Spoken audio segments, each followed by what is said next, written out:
कि आदरणीय नरेंद्र मोदी जी के नेतृत्व में ये देश कैसे बढ़ा है, कैसे आगे और बढ़ेगा। और क्योंकि 2047 के विकसित भारत का सपना आदरणीय प्रधानमंत्री नरेंद्र मोदी जी ने देखा है और कैसे उसमें हम बिहार के लोग समृद्ध हो सके और बिहार की समृद्धि उसके साथ जुड़ सके। आज लगभग 12 साल आदरणीय प्रधानमंत्री जी को हुए हैं साथियों, और 12 साल के इतिहास में मैं सर्वप्रथम उनको बधाई भी देता हूं कि आज इस देश के लोकतंत्र की व्यवस्था में जब से आजादी मिली और लोकतंत्र स्थापित हुआ 1952 में, तब से सबसे लंबे समय तक कोई प्रधानमंत्री के पद पर रहे हों, इसके लिए इस मंच के माध्यम से मैं देश के यशस्वी प्रधानमंत्री नरेंद्र मोदी जी को बधाई और शुभकामना देना चाहता हूं। लेकिन इस देश को विकसित करना ही सबसे बड़ा लक्ष्य है, और ये ग्राफिक से भी आप समझ में आएगा आपको। लेकिन मैं सिर्फ ये बताना चाहता हूं, ये आगे के समय में मैं बताऊंगा ग्राफ्स में भी। लेकिन आज भारतीय जनता पार्टी 1950 में जनसंघ के स्वरूप में आई, और जनसंघ के स्वरूप से लेकर अब तक ये कमिटमेंट वाली पार्टी रही, जो एक बार कह के कभी पीछे नहीं हटा। गठबंधन भी लगे बनाए। 1977 में तो अपने आप को विलीन कर दिया। लोकतंत्र के लिए इमरजेंसी के खिलाफ आंदोलन करके अपने आप को विलीन कर दिया जनसंघ के लोगों ने, और जनता पार्टी का निर्माण हुआ। लेकिन कभी जो कमिटमेंट था उससे पीछे नहीं हटा। 1950 में कहा कि 370 हटाएंगे, नहीं चलेगा इस देश में 2 विधान, 2 निशान और 2 प्रधान। धीरे धीरे सबको समाप्त किया। पहले 2 प्रधान समाप्त हुए, और जब इस देश के लोगों ने इतनी ताकत दी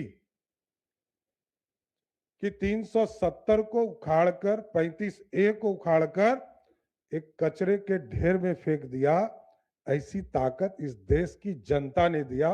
और मोदी जी ने समझौता हमने जरूर किया। यही बिहार है जहां पहली बार एनडीए का स्वरूप आया। भारतीय जनता पार्टी और समता पार्टी का गठबंधन हुआ। देश में लगभग 32-33 पार्टियों का गठबंधन हुआ।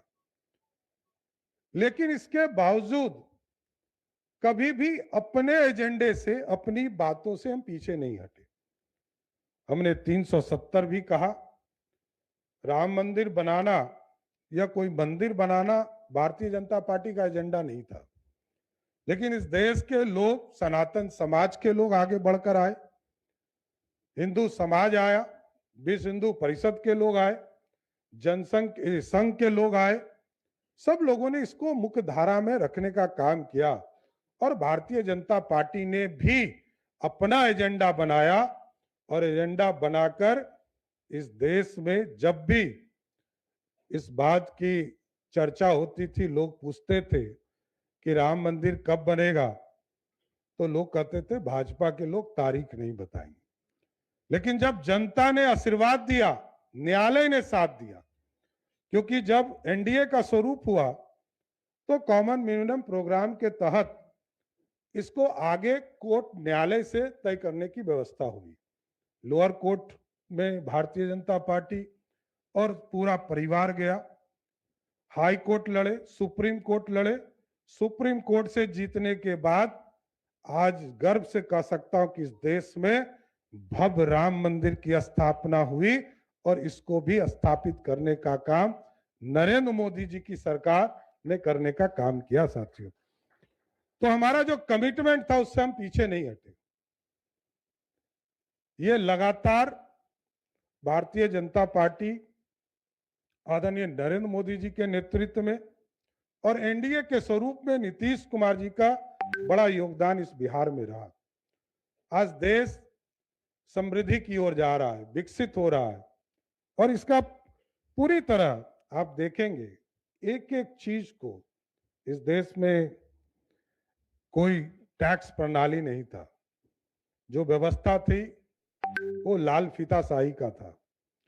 कई जगह पर लोगों को जाना पड़ता था। अभी कुछ चीजें हम शुरू किए हैं बिहार में, नीतीश जी ने कई चीजों की स्थापना किया, उसको और अच्छे से हम लोग कर रहे हैं। लेकिन मैं बता रहा हूं, जब तक जीएसटी नहीं था हमारी आबादी का कोई महत्व नहीं था। हम कंज्यूमिंग स्टेट है, हमारे पास फैक्ट्री नहीं था, उद्योग नहीं था। अब धीरे धीरे शुरू हो गया। आज तो मैं कह सकता हूं कि मैं तो जब उप मुख्यमंत्री था तब भी मैंने कई फैक्ट्री का जाकर उद्घाटन करने का, चाहे वो सीमेंट फैक्ट्री हो या पेप्सी से जुड़ा हुआ हो, बेवरेज से जुड़ा हुआ हो, सभी जगह जाकर उद्घाटन करने का काम कर रहा हूं। अभी तो डाटा सेंटर भी काम शुरू हो गए हैं, अगले 1-1.5 महीने में हम लोग उसका भी उद्घाटन करने वाले हैं। तो अब बिहार में उद्योग लग रहे हैं और आगे के दिनों में लक्ष्य है कि हर हालत में 20 नवंबर को जब एनडीए सरकार का 1 साल पूरा होगा तो लगभग 5 लाख करोड़ के इन्वेस्टमेंट को जमीन पर उतारने का काम किया जाए। इसकी व्यवस्था पर हम लोग चिंता कर रहे हैं। इसलिए मैंने कहा टैक्स के रिफॉर्म्स की चर्चा होगी। और बिहार जैसे राज्य को आबादी से दुख होता था कि एक तरह से हम दुनिया के डेंसेस्ट पॉपुलेशन में हैं। जितनी बड़ी क्षेत्रफल जो है झारखंड का लगभग है, वो 1/3 क्षेत्र आबादी है उसी इलाके में, और लगभग 14 करोड़ की आबादी इस बिहार में। और जब बिहार बटा था तब भी लगभग 3.25 करोड़ उधर गए थे और 6.5 करोड़ 6,75,00,000 लोग इस बिहार में थे। आज लगभग 14 करोड़ की आबादी हो गई और ये लगता था कि हमारी आबादी का लाभ हमको कम मिलेगा। आज मैं गर्व से कह सकता हूं कि जिस बिहार में आबादी से हमें लाभ नहीं मिलता था, दुख होता था, पीड़ा होती थी, हमारे लोगों को बाहर जाना पड़ता था, बाहर जाकर नौकरी करनी पड़ती थी, लोगों को बाढ़ से बचना पड़ता था, आज की स्थिति में आज जीएसटी की ऐसी व्यवस्था खड़ी हुई 2016 के बाद, आज मैं गर्व से कह सकता हूं कि बिहार जैसे राज्य को उसकी, जबकि हमारे यहाँ शराबबंदी का एक ऐतिहासिक फैसला तत्कालीन मुख्यमंत्री नीतीश कुमार जी ने लिया, इसके बावजूद बिहार चल पड़ा, आगे बढ़ा, आगे खड़ा है। और आज मैं बता भी सकता हूं आपको कि जब टैक्स हमारे बढ़ने लगे तो आज के तारीख में जहां 2004-05 में से लेकर और 13-14 तक लगभग 2,80,000 करोड़ रुपया बिहार को टैक्स मिले थे,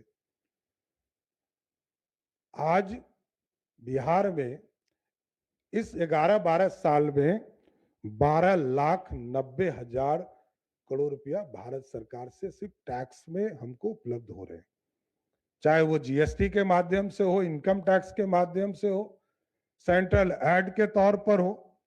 तो लगभग 4 गुने से अधिक राशि बिहार को प्राप्त हो रहा है। और इसी तरह अभी जो हम बजट बनाते हैं, 3,17,000 करोड़ का बजट होता है, उसमें हमारी हिस्सेदारी तो 60,000 करोड़ ही है। रेस्ट राशि तो लगभग 2.5 लाख करोड़ के आसपास हम लोग अपने संसाधन ये भारत सरकार से मिलता है, उसके बाद हम अपना जुटाने का काम करते हैं।